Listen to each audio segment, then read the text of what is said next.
Hello officers, नमस्कार। एक बार फिर से आप सभी का वेदा आईएएस के प्लेटफॉर्म पर भरपूर स्वागत है। साथियों, उम्मीद करता हूं कि आप सभी लोग बेहतर होंगे, स्वस्थ होंगे और मस्त होंगे और अपनी प्रिपरेशन भी बहुत ही बेहतरीन तरीके से कर रहे होंगे। आज की क्लास में साथियों हम जिन टॉपिक को कवर कराने वाले हैं वो है हमारा डाइजेस्टिव ग्लैंड्स। इसमें आप लोग देखिए, हम आज कवर करेंगे सलाइवरी ग्लैंड। अगली वीडियो में हम यकृत और अग्नाशय के बारे में डिटेल में आप लोगों को जानकारी देने वाले हैं।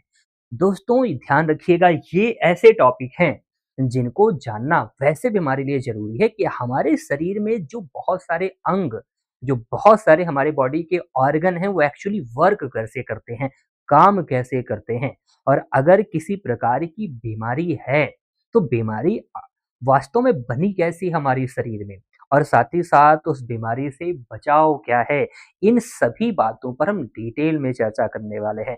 तो दोस्तों कुर्सी की पेटी बांध लीजिएगा, ईमानदारी से नोटबुक, अगर आप कॉम्पिटिटिव एग्जामिनेशन की तैयारी कर रहे हैं तो आप लोग अपनी नोटबुक और अपने पेन को साथ में लेकर बैठें, ताकि मैं जो कुछ आप लोगों को बताने वाला हूँ, जो एग्जाम पॉइंट ऑफ व्यू से बहुत ज़्यादा इम्पोर्टेंट रहने वाला है, उसे आप हमारे साथ नोट भी करते चलिएगा।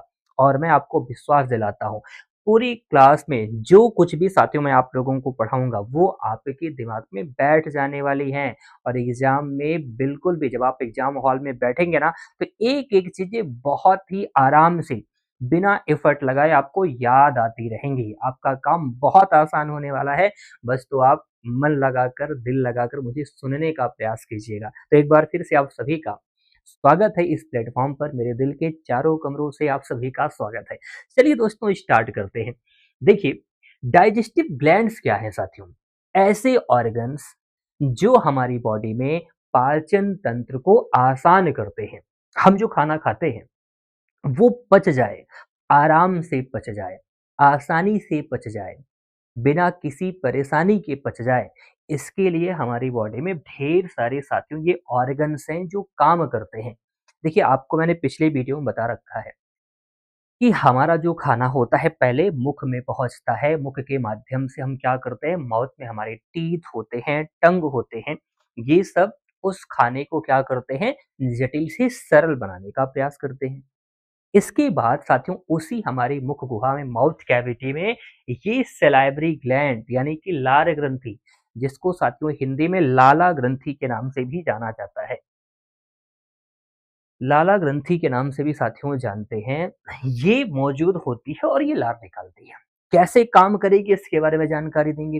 फिर हम निगलते हैं अपने खाने को। खाना हमारा एक पाइप के सहारे हमारे पेट यानी कि स्टमक में पहुंच जाता है।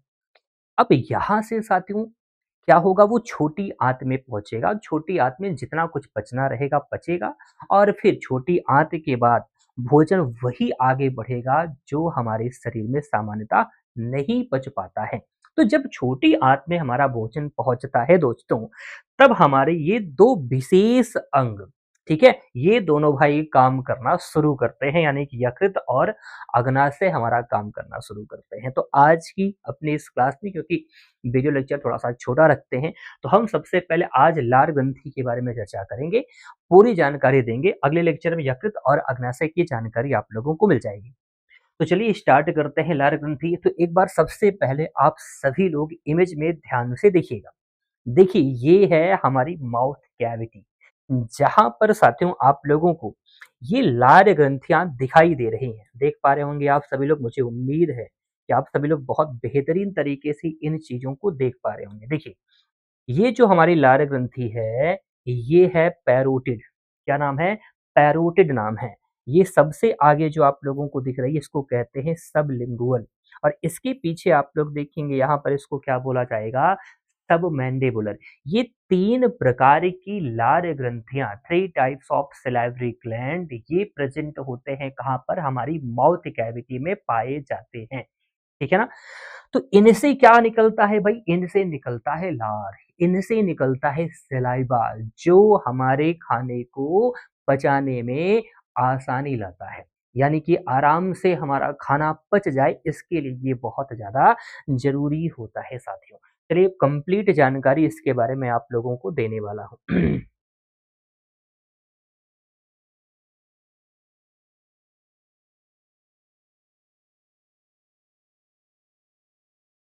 तो टॉपिक हमारा है लार ग्रंथि।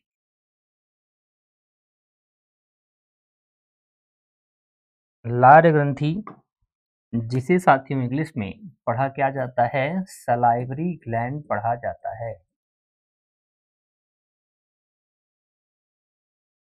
सलाइवरी ग्लैंड पढ़ा जाता है। सबसे पहले आप लोगों से पूछा जा सकता है क्वेश्चन कि ये कहाँ पर पाया जाता है।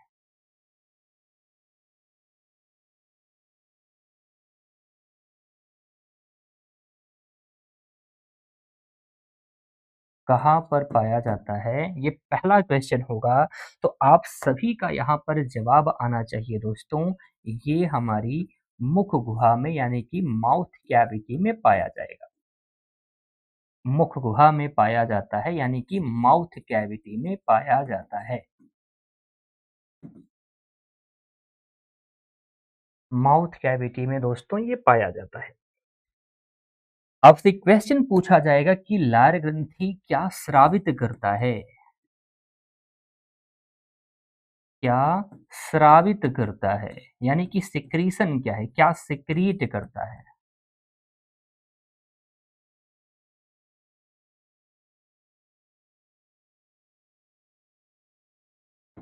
क्या स्रावित करता है, तो आपका जवाब क्या आएगा दोस्तों, ये लार। देखिए लार को मैंने आप लोगों से कहा था, इसको हम लाला रस भी कह सकते हैं। लाला रस दोस्तों स्रावित करता है, जिसको हम क्या कहते हैं, जिसको हम कह सकते हैं इंग्लिश में सलाइवा। सलाइवा। लार ग्रंथि का फंक्शन क्या है, काम क्या है, अगर आपसे पूछे इसका कार्य क्या होता है।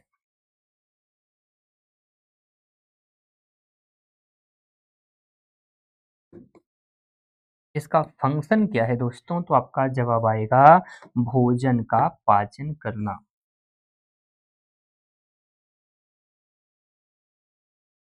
भोजन का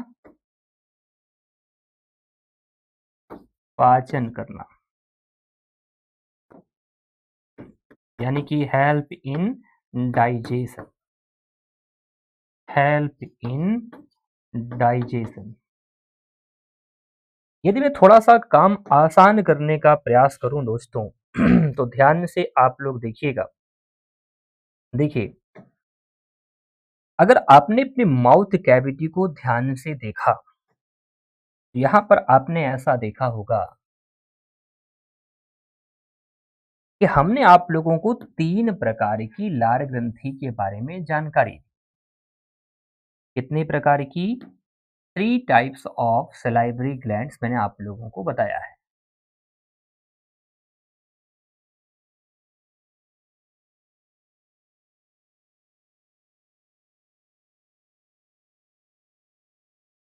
जिसमें सबसे आगे और छोटी होती है हमारी एक लार ग्रंथि, दूसरी इससे बड़ी होती है और तीसरी साथियों सबसे बड़ी होती है। या इसको कुछ और बड़ा ही बनाने का प्रयास किया जाए तो थोड़ा-सा इसको हम छोटा करने का प्रयास करते हैं।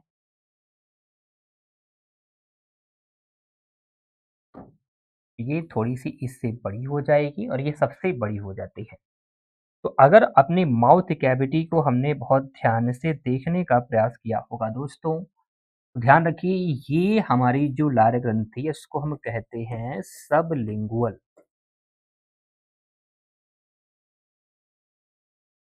क्या पढ़ते हैं इसको? हम पढ़ते हैं सबलिंगुअल।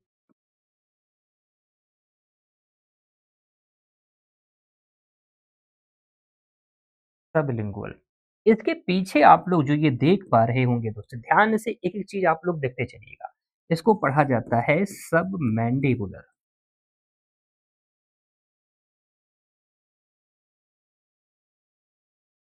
सबमैंडिबुलर।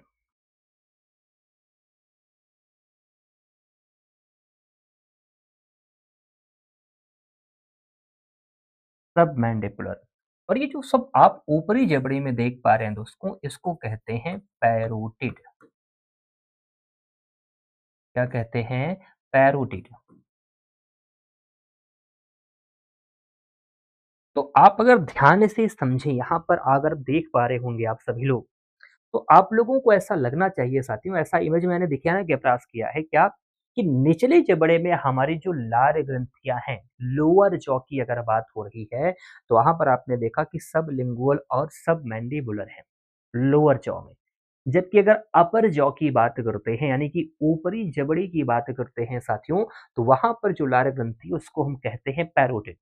इमेज में ऐसा दिखाने का प्रयास किया गया है दोस्तों कि ये जो सबलिंगुअल है, ये निचले जबड़े में है, सबसे आगे है और ये क्या है सबसे छोटी लार ग्रंथि है। जबकि ऊपरी जबड़े में जो पैरोटिड आपको मैंने बताया है, ये सबसे बड़ी लार ग्रंथि होती है। आइए इसको भी लिखते हैं।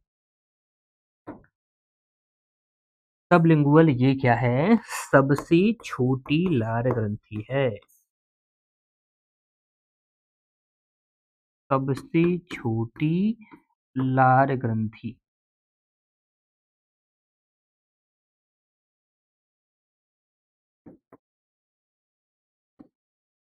सबसे छोटी लार ग्रंथि स्मॉलेस्ट सलाइवरी ग्लैंड।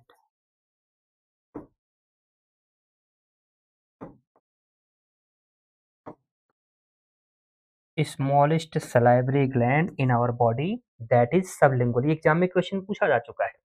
जबकि पैरोटिड के बारे में अगर सवाल आएगा तो आप यहां से बता सकते हैं कि सबसे बड़ी लार ग्रंथि होती है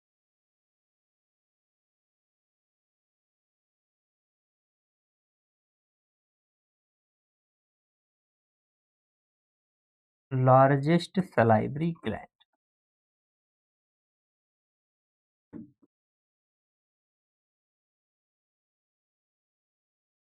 लार्जेस्ट सलाइवरी ग्लैंड। एक बार यहाँ पर इमेज में आप लोग खुद से एक बार देखने का प्रयास करना दोस्तों। ये जो इमेज मैंने आप लोगों को दिखाई है, ऐसा स्पष्ट हो रहा होगा। ये देख पा रहे हैं आप लोग, इसको मैंने क्या नाम दिया है? पैरोटिड। ये आपकी ऊपरी जबड़े में पाई जाती है, हमारे कान के नीचे। दिख रहा होगा आप लोगों को ऐसा, हमारे दोनों कानों के नीचे। ये क्या होती है आपकी? ये है हमारी पैरोटिड। निचले जबड़े में देखिएगा सबसे छोटी है सबलिंगुअल, और निचले जबड़े में ही आपको दिखाई दे रहा होगा सबमैंडिबुलर। ये 3 प्रकार की साथियों लार ग्रंथियाँ पाई जाती हैं। तो ये कैसी होती हैं साथियों? ये आपकी जोड़े में होती है। तो 3 जोड़ी लार ग्रंथियाँ हमारी पाई जाती हैं, जिनका नाम आप लोगों को मैंने बता दिया। 3 जोड़ी लार ग्रंथि। 3 pair of salivary gland. 3 pair of salivary gland. 3 जोड़ी लार ग्रंथियां साथियों हमारी माउथ कैविटी में, हमारी मुख गुहा में पाई जाती है। नाम एक बार फिर से देख लीजिएगा, सबलिंगुअल, सबमैंडिबुलर और कौन सी? पैरोटिड। अब मैंने आप लोगों को बता रखा है कि जो साथियों हमारी लार ग्रंथियां होती हैं, आप लोगों ने क्या देखा कि ये क्या सिक्रीट करती हैं? ध्यान दीजिएगा।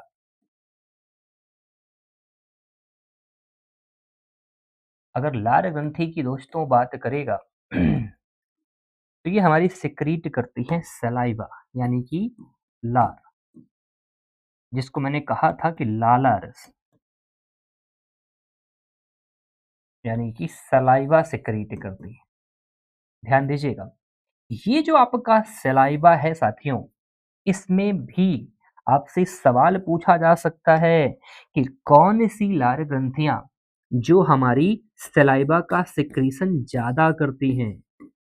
तो निचले जबड़े की अगर हम साथियों बात करते हैं, यानी कि बात किसकी हो रही है दोस्तों?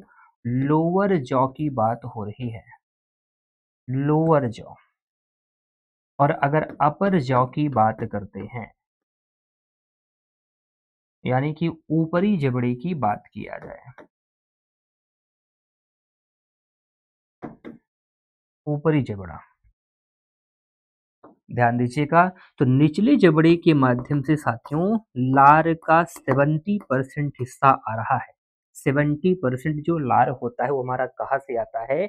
निचले जबड़े से आता है। ध्यान दीजिएगा, निचले जबड़े से हमारा कितना, यानी कि जितना भी सलाइवा निकल रहा होगा, अरे भाई मुंह का पानी जिसे आप कह सकते हैं, जितना भी सलाइवा साथियों आ रहा होगा, उसका तो 70% हमारे निचले जबड़े से ही आता है। निचले जबड़े से आता है। इसका मतलब आपने इमेज में साफ-साफ देखा होगा दोस्तों, या यहाँ पर आप लोग देखिए, निचले जबड़े में माफ़ कीजिएगा, 2 लार ग्रंथि हमारी हैं, सबलिंगुअल और सबमैंडिबुलर। तो क्वेश्चन पूछेगा सबलिंगुअल और सबमैंडिबुलर मिलकर लार का सलाइवा का कितना परसेंट भाग बना देती हैं? तो आपका जवाब आ जाएगा 70%। जबकि बाकी बचा हुआ 30% सलाइवा हमारा कहाँ से आता है? ये हमारा आता है अपर जॉ से। अपर जॉ का कहने का मतलब क्या है? कहाँ से आ रहा होगा? पैरोटिड से आ रहा होगा। कहाँ से? पैरोटिड निकाल रही होगी। अब ध्यान से देखिए, साथियों लार में क्या पाया जाता है?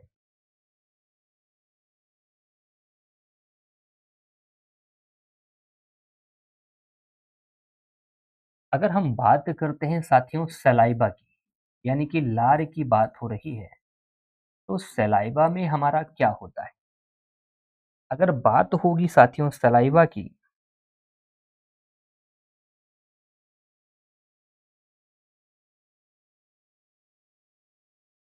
तो साथियों देखिए सलाइवा में हमारा 99% तो हमारा वाटर होता है। 99% क्या होता है साथियों सलाइवा में? वाटर होता है। बाकी जो 1% हमारा होगा साथियों, उसमें कुछ हमारे एंजाइम्स पाए जाते हैं। क्या पाए जाते हैं दोस्तों? एंजाइम्स पाए जाते हैं। ध्यान दीजिएगा, एंजाइम्स कहने का मतलब क्या है? क्या है एंजाइम्स? जब आपका सवाल पूछा जाएगा कि एंजाइम क्या है, तो आपको क्या बताना है? एक ऐसे केमिकल होते हैं, कुछ ऐसे केमिकल होते हैं दोस्तों, जो हमारे शरीर में पाचन को आसान करते हैं। जी हाँ, देखिए कुल मिलाकर अभी पाचन तंत्र का जो टॉपिक है अपना, उससे ही हम जुड़े रहते हैं, तो वहाँ पर आपको क्या बताना है कि एंजाइम्स हमारे ऐसे केमिकल्स होते हैं, जो भोजन के पाचन को आसान करने का काम करते हैं। क्या है एंजाइम? एंजाइम हमारे प्रोटीन के डेरिवेटिव्स होते हैं, यानी कि प्रोटीन की डेरिवेटिव्स कहने का मतलब ये है कि एंजाइम हमारे मेनली प्रोटीन होते हैं या प्रोटीन से बने होते हैं। अब इतना बता दीजिएगा। अब ध्यान दीजिएगा, ये जो एंजाइम्स हैं वो कौन-कौन से हैं? तो ध्यान से देखिएगा, हमारे लार में एंजाइम पाया जाता है। एक तो नाम लिखिएगा आप सभी लोग, टाइलिन। टाइलिन, इंग्लिश में भी टाइलिन ही पढ़ा जाता है, जिसको एक और नाम से जानते हैं दोस्तों, सलाइवरी अमाइलेज। सलाइवरी अमाइलेज के नाम से दोस्तों जाना जाता है। टाइलिन हो गया। दूसरा अगर हम आप लोगों से बताएं, तो यहाँ पर अपना एक एंजाइम और पाया जाता है, जिसको हम डायस्टीज के नाम से जानते हैं। इसमें डायस्टीज ही पढ़ा जाएगा। अगले एंजाइम का नाम है माल्टेज। माल्टेज। और ध्यान रखिएगा, इसके बाद अगला एंजाइम हमारा हो जाएगा लाइसोजाइम। कौन-सा हो जाएगा? लाइसोजाइम नाम का एंजाइम हो जाएगा दोस्तों। और यहीं पर एक एंजाइम जैसा ही सब्सटेंस होता है, जिसको हम क्या कहते हैं? म्यूलिन। अब कहेंगे सर कि इतनी केमिकल्स आपने बता दिए, इतने एंजाइम्स बता दिए, क्या ये सभी क्वेश्चन एग्ज़ाम में पूछे जाने वाले हैं?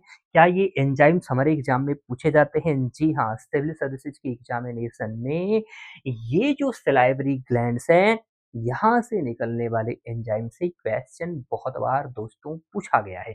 सबसे ज़्यादा क्वेश्चन आपके टाइलिन से पूछा गया है, यानी कि सलाइवरी एमाइलेज से पूछा गया है। तो ध्यान दीजिएगा, यहाँ आप लोग लिख भी लीजिएगा।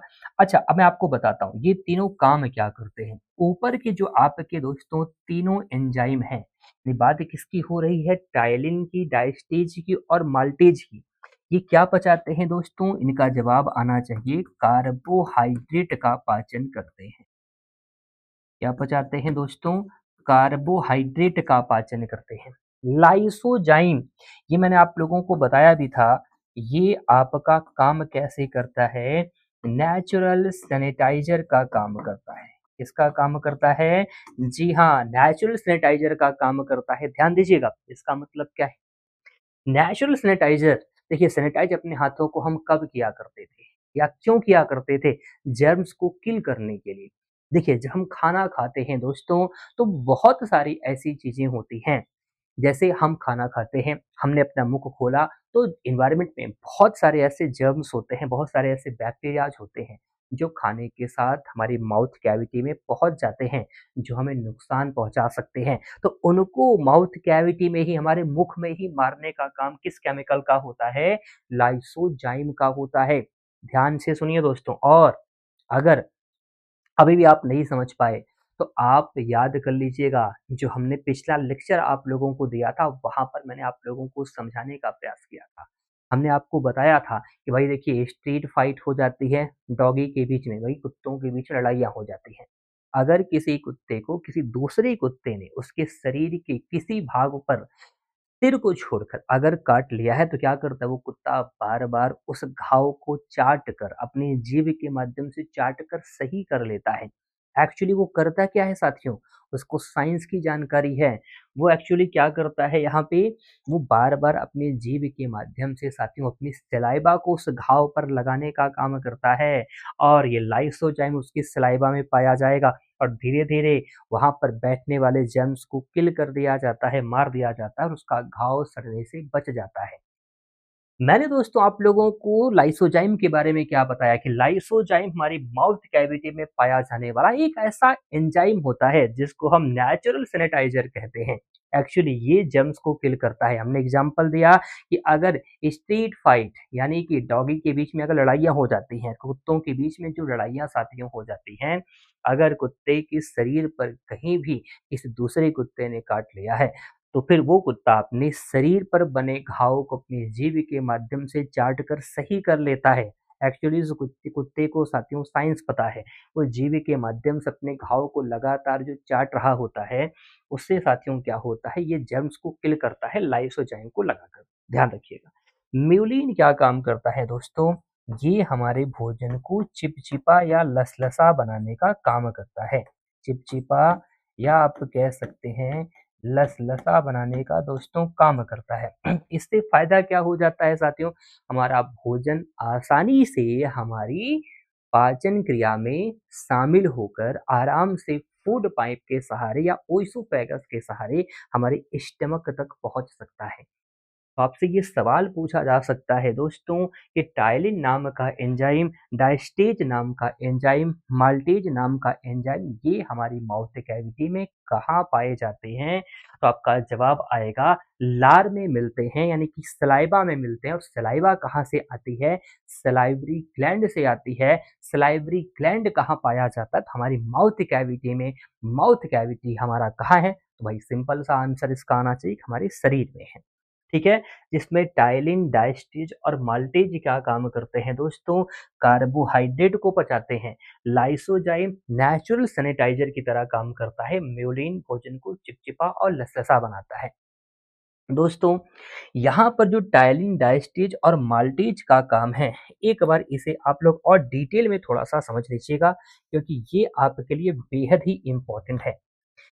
देखिए, जो खाना दोस्तों हम लोग खाते हैं उसमें क्या पाया जाता है, उसमें हमारा होता है कार्बोहाइड्रेट। जैसे कि रोटी के साथ अगर उसका चोगर हमारे शरीर में दोस्तों पहुँचता है ना, तो उसको पचाना बहुत ज़रूरी है, क्योंकि हमारा खाना हमने पिछले लेक्चर में आप लोगों को बता रखा है कि हमारा जो खाना होता है दोस्तों, ये जटिल भोज्य पदार्थों का एक मिक्सचर होता है।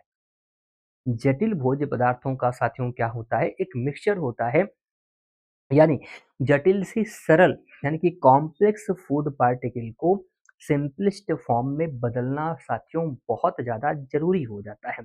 अगर ऐसा नहीं होगा, तो खाने का पाचन बहुत ही कठिन हो सकता है। जब हमने खाना खाया, तो हमारी बॉडी में साथियों पहुंचा स्टार्च। स्टार्च जिसको क्या कहा जाता है दोस्तों? जिसको कहा जाता है मंड। ये क्या है?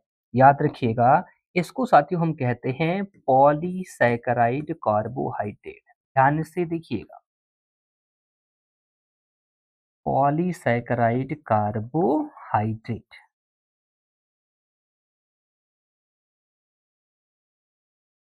पॉलीसैकेराइड कार्बोहाइड्रेट ये क्या है अपना? ये हमारा जटिलतम कार्बोहाइड्रेट हैं।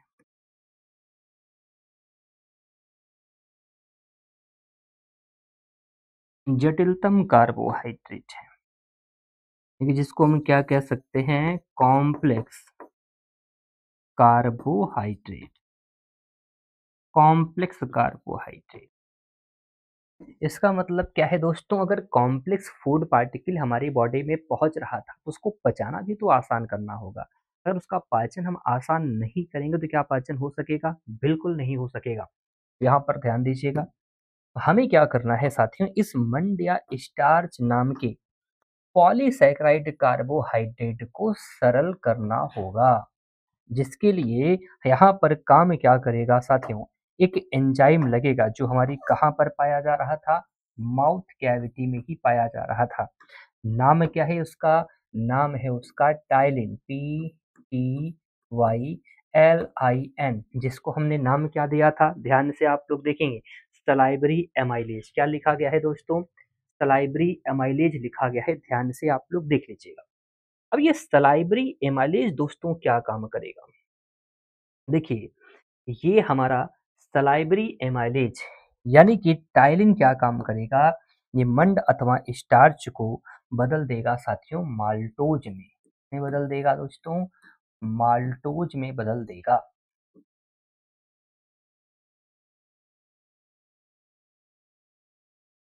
माल्टोज में बदल देगा, क्या करेगा दोस्तों, माल्टोज में बदल देगा। बात पूछ सकते हैं सर ये माल्टोज क्या होता है, तो ये माल्टोज हमारा डाइसैकेराइड कार्बोहाइड्रेट होता है।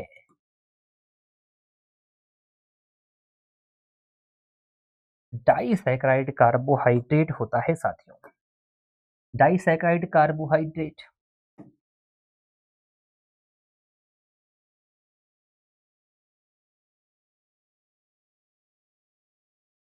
डाइसैकेराइड कार्बोहाइड्रेट होता है दोस्तों।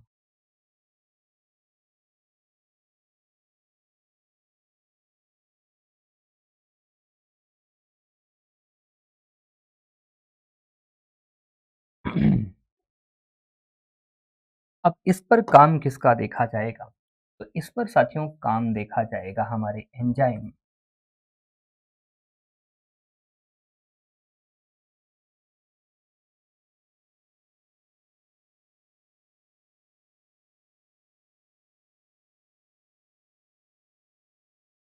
अब यही पर साथियों काम आएगा माल्टीज नाम की एंजाइम का। नाम क्या है? माल्टीज नाम का एंजाइम। ये माल्टीज माल्टोज को किस में कन्वर्ट कर देगा, एक्चुअली ग्लूकोज में कन्वर्ट कर देगा। ग्लूकोज क्या है दोस्तों, तो आपसे इस क्वेश्चन पूछा जा सकता है, ये हमारा मोनोसैकेराइड कार्बोहाइड्रेट है।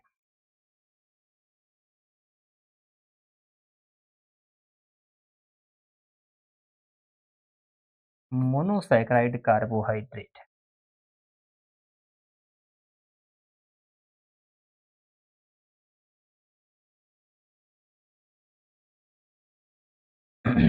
मोनोसैकेराइड कार्बोहाइड्रेट, ये हमारा सरलतम प्रकार का कार्बोहाइड्रेट है।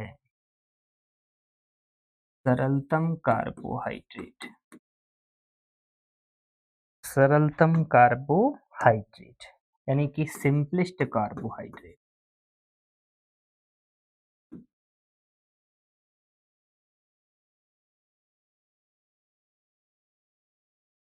Simplest carbohydrate.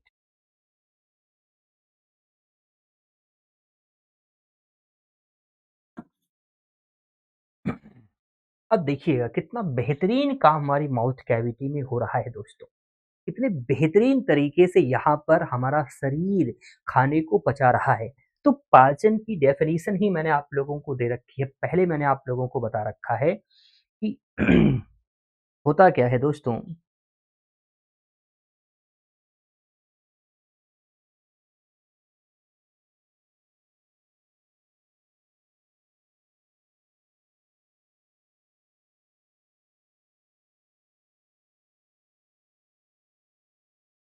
यहाँ ध्यान से साथियों आप लोग देखेंगे, कि पाचन की डेफिनेशन में ही मैंने आप लोगों को बता रखा था क्या कि जटिलतम कार्बोहाइड्रेट को सरलतम कार्बोहाइड्रेट में बांट देने वाली प्रक्रिया या किसी भी जटिल खाद्य पदार्थ को सरल बना देने वाली प्रक्रिया को ही पाचन कहा जाता है।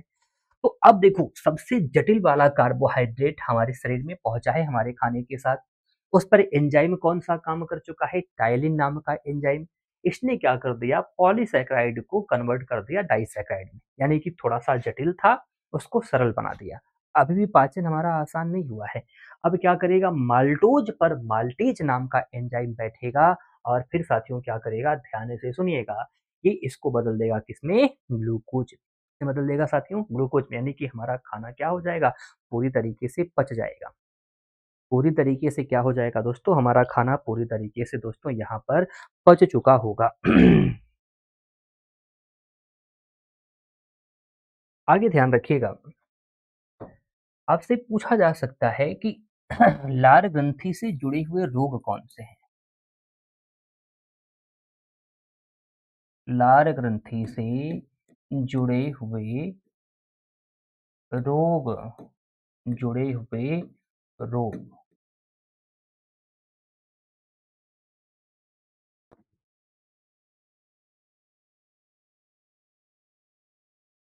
Disease related to disease related to salivary gland, salivary gland। ध्यान रखिए कौन से डिजीज दोस्तों यहाँ पर हो जाएंगे सलाइवरी ग्लैंड से जुड़े हुए। तो रोग का नाम दोस्तों आता है हमारा मम्स। हिंदी में भी साथियों इसको क्या कहते हैं? देखिए मम्स इसको पढ़ा जा सकता है, इसको साथियों गलसुआ कहा जा सकता है। गांव देहात में साथियों इसको क्या कहा जाएगा? गलसुमुआ बोल दिया करते हैं। क्या बोलेंगे? गलसुमुआ बोलेंगे साथियों। तो ध्यान से आप लोग देखिएगा, ये किसकी वजह से साथियों होता है? पहले तो आपसे क्वेश्चन पूछेगा कैसा डिजीज है, वेरी वेरी इंपॉर्टेंट है दोस्तों। ये एक प्रकार का वायरल डिजीज होता है। इसको हिंदी में क्या बोलते हैं साथियों? विषाणु जनित रोग के नाम से जाना जाता है। विषाणु जनित रोग के नाम से जाना जाता है। आपसे क्वेश्चन पूछा जा सकता है कि मम्स या गलसुआ कौन से? देखिए लार ग्रंथियां तो हमारी तीन प्रकार की हैं, तीन जोड़ी लार ग्रंथियां हैं। सबसे छोटी वाली से है कि जो कब से छोटी नहीं है उससे है, या सबसे बड़ी वाली से है? तो आपका जवाब आएगा ये जो साथियों हमारा मम्स या गलसुआ नाम का रोग है, इससे जुड़ी हुई लार ग्रंथि का नाम क्या है? पैरोटिड। इससे है पैरोटिड लार ग्रंथि से हमारा जुड़ा हुआ एक रोग है, यानी कि पैरोटिड प्रभावित होती है। क्या हो जाता है? पैरोटिड ग्रंथि हमारी सूजन आ जाता है उसमें, वो सूज जाती है, यानी कि उसमें क्या आ जाती है? स्वेलिंग आ जाती है दोस्तों, जिसकी वजह से एक तरफ का गाल हमारा मोटा हो जाता है, यानी कि एक तरफ से हम मोटे हो जाते हैं। तो आपसे सवाल पूछा जा सकता है कि मम्स या गलसुआ नाम का जो रोग है इससे इन्फेक्टेड ऑर्गन का नाम क्या है? अगर हमारा इन्फेक्टेड ऑर्गन तो यहाँ पर हमने बता ही दिया है साथियों, आपका पैरोटिड ग्लैंड है। अच्छा वायरस पूछा जा सकता है, तो वायरस का नाम आएगा पैरामिक्सो वायरस। क्या बताएंगे दोस्तों? पैरामिक्सो वायरस आप लोग यहाँ पे बताएंगे। नाम क्या है? Paramyxo virus.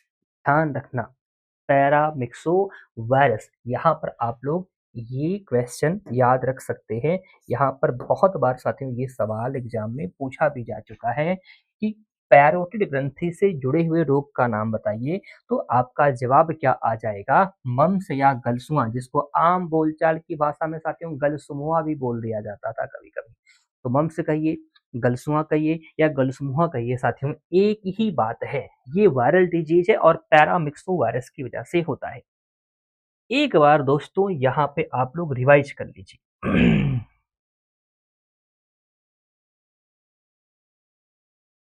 तो दोस्तों मैंने आप लोगों को अभी-अभी बताया कि हमारी माउथ कैविटी में 3 जोड़ी लार ग्रंथियाँ होती हैं। देखिए, निचले जबड़े में 2 लार ग्रंथियाँ होती हैं हमारी, जिसको हम सबलिंगुअल और सबमैंडिबुलर के नाम से जानते हैं। ऊपरी जबड़े में हमारी सबसे बड़ी लार ग्रंथि है जिसको हम कहते हैं पैरोटिड। ये हमारे दोनों कानों के नीचे पाई जाती है। यहीं से जुड़ा हुआ एक रोग होता है साथियों मम्प्स, जिसको हिंदी में गलसुआ या आम बोलचाल की भाषा में गलसुमुआ के नाम से जानते हैं।